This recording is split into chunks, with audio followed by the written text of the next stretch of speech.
ఎవడు అడ్డం వస్తే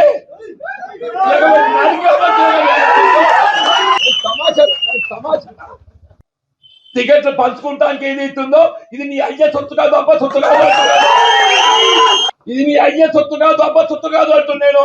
ఇది మా కాంగ్రెస్ కార్యకర్త హక్కు అని చెప్పండి. కాంగ్రెస్ పార్టీ అంగట్ల సరుకు కాదు అని చెప్పంటు నేను. రేపు రాబోయే మున్సిపల్ ఎన్నికలు ఒక్కటి కాదు, 50 టార్గెట్ 50 అని చెప్పంటున్నాను. ప్రభుత్వ విధానాలు వచ్చినాయి కాబట్టి నేను కాంగ్రెస్ పార్టీలో చూస్తాను. ఎవడురా అని చెప్పంటు నేను. కాంగ్రెస్ పార్టీ అంతర్గత వ్యవహారాలలో జోక్యం చేసుకుంటే మాత్రం సహించేది లేదు అని చెప్పంటున్నా. నిజమైన కాంగ్రెస్ వాది, కాంగ్రెస్ పార్టీ కార్యకర్త వాళ్ళ కొరకే పోరాటం చేస్తా. కానీ సందులు వచ్చేటోళ్ళు, సందులు దూచేటోళ్ళు మాత్రం ఏదైతుందో సహించేది. ప్లస్ శ్రీరామచంద్ర ప్రభు ఏదైతుందో ధర్మానికి కట్టుబడి ఉన్న రావణాసుడి 10 తలలు నరికిండు. రావణాసుడి 10 తలలు నరికిండు. నువ్వెంత నీకు ఒక్క తలకాయ ఉంది.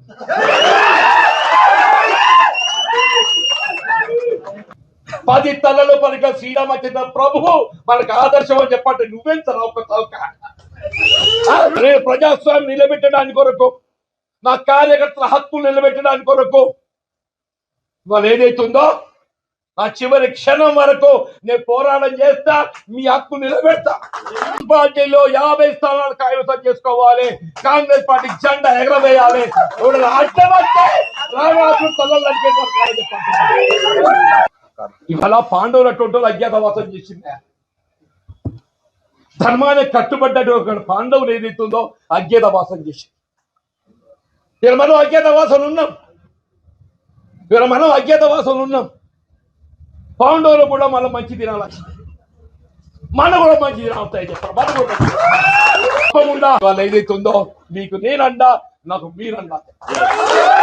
మనకు కాంగ్రెస్ పార్టీ అన్న